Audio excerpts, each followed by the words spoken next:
welcome to another Ryan Sports Reviews. Tonight I'm reviewing LAFC 1, Portland Timbers 1, MLS Match Week 2, the last match of the week. A great match, a very thrilling match, but a very dominant match from LAFC. Goals were scored as follows. In the 18th minute, ball bounces off the LAFC defender. Jimmy Chara says, you know what, I'll do another bicycle kick this week. Takes the bicycle kick, puts it past Crepeau to make it 1-0. What a beautiful goal, by the way. Just as beautiful as last week's bicycle kick by Jimmy Chara. Makes it 1-0 for the Portland Timbers. That's the way it would go into halftime. And all the way through the game up until the 90-plus third minute. Mamadou Fall Mbake gets the ball crossed into him by Brian Rodriguez. Goal's open. Ivacic can't get a touch to it. Mbake taps it into an open net, easy as you like, pretty much, with a whole side open, taps it in, scores the goal, makes it 1-1. While LAFC was up a man, it took them the whole rest of the game from the 67th minute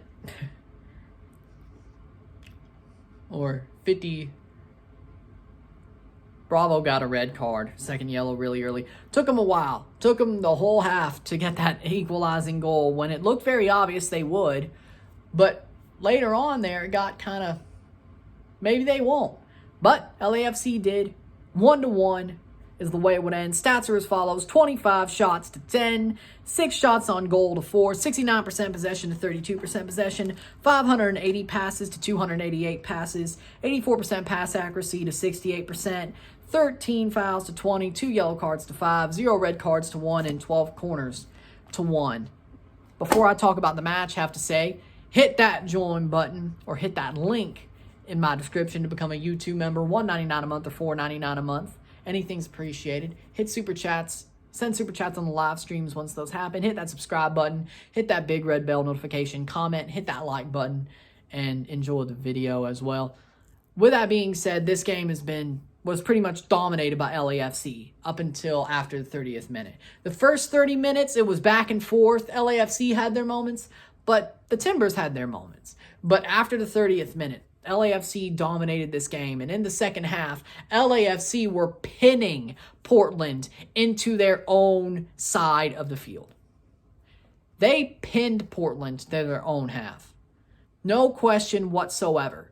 They pinned them in their own half. LAFC had no moments of having to defend, except for like 3 breaks, honestly. But they barely even had to defend in the second half. Crepeau didn't even touch the ball but 2 times in that second half. LAFC were down in the Portland Timbers half, the whole half. No question whatsoever. They were dominant, making great passes. Sadly enough, they couldn't get 2 goals. If you're an LA fan, of course, you feel like you're sad about that. Portland fans are probably mad that they couldn't hold on for 2 more minutes, which I understand that. That was a pretty easy goal to give up, too. It wasn't like they had to be given it. They were had to earn it. They were just given it. Ivacic was on the other side of the net. Rodriguez with a great cross to Mbake. It was easy. The whole net was open. All I had to do was tap it, and he did. Simple as. How do you let that in? As I know you were down a man, and they probably took the open spaces. And you could say that was offside. They didn't look at it, so I can't say it was wrong. At least Portland wanted it to be offside. I don't think so. When you're down a man, you kind of lose that ability to basically get the benefit of the doubt, I think. So with that play, with that goal, not shocked it happened. I thought it would happen earlier. The fact that Portland could hold on for 45 minutes of being pinned in their own end and about 35, 40 minutes of being down a man. It was more like 35, yeah, a little bit over 35. Being down a man. The fact that they could figure that out. Be like, well, hold on. That's a very, very respectable thing they did. But the fact they couldn't hold on the whole way is kind of sad for Timbers fans because they were holding on to 3 points up until the very near end of that match. It wasn't like they were completely out class, like they got lucky from an offside goal. They defended and made the right moves at the right moments up until the 93rd minute. And they had some breaks. They had some breaks on against the run of play in the second half. And if they were to score one of those, which they looked very likely to a couple of times, they would have won this game. But they put it up to the tip of the sword, and they paid for it. And I'm not saying their performance was bad. The Timbers' performance was not bad. Hell, LAFC's performance was not bad. They were both awesome. They were both great tonight. Portland was great defensively. They looked good offensively the time they actually played offense. LAFC's offense looked great, even without Carlos Vela. It looked pretty good. And yes, Carlos Vela was subbed off at the 45th minute. I'm not so sure why. He didn't look hurt to me. Maybe it was because he just seemed like he was about to lose his head. That could have been it, but I'm not so sure. It's kind of shocked to see him pulled off. For the CCL hero, Kwadwo Opoku, remember the bubble? For LAFC fans? I think I covered that match too. Cruz Azul versus LAFC. I think I covered it, yeah.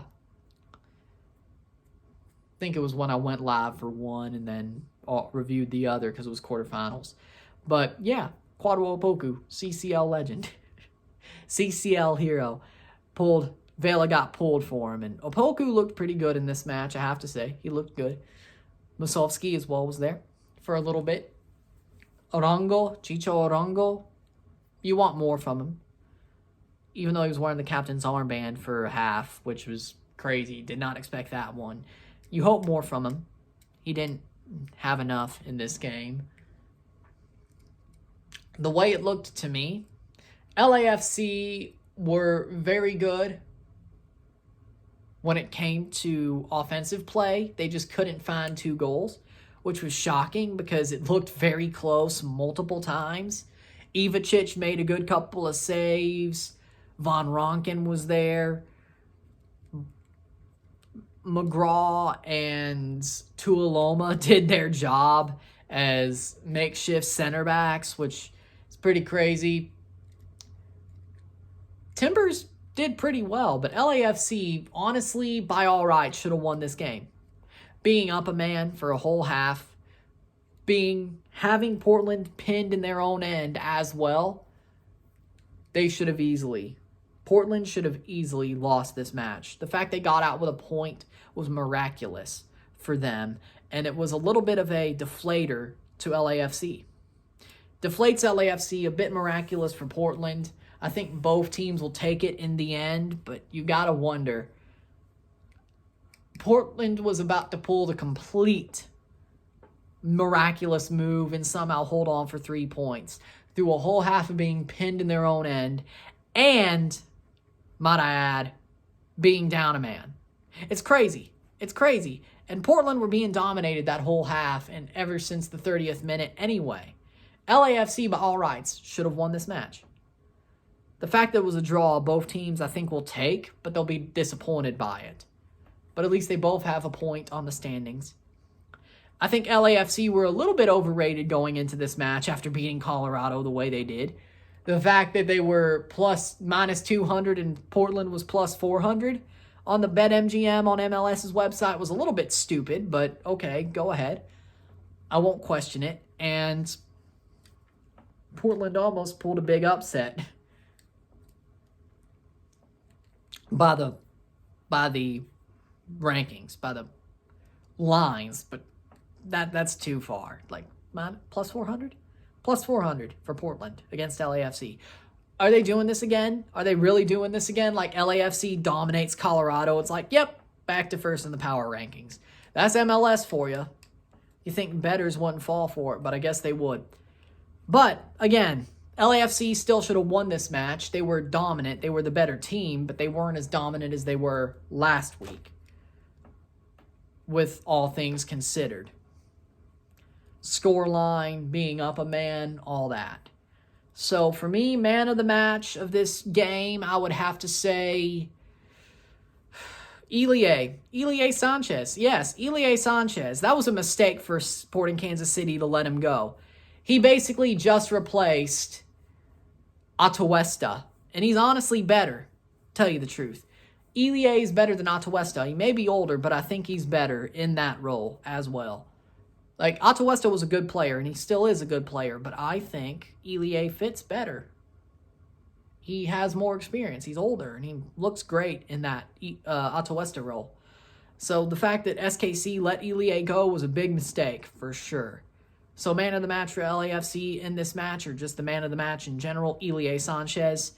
With that being said, hope you like this video. Quick review, because this will be coming out around 12:30, so we'll see how it goes. Hit that subscribe button, hit that like button, hit that join button or that link in my description to become a YouTube member. $1.99 a month or $4.99 a month. Anything's appreciated. Super chats on the live streams. Comment. Put this in playlist. Share some friends and family. Hit that big red bell notification once you're subscribed. All that great stuff. Champions League next week. Tuesday. Comunicaciones New York City FC versus Comunicaciones live. Seattle, Leon, RSR. Pumas, New England versus Pumas live on Wednesday. And Montreal, Cruz Azul versus Montreal, RSR next week, Tuesday and Wednesday. Going to be some great stuff. I hope you were here for that, and I hope you enjoy it. I'm Ryan, and I'm out. Peace. See you later. Let's have a good CCL week next week. Have some fun. We're back to some big games. Peace.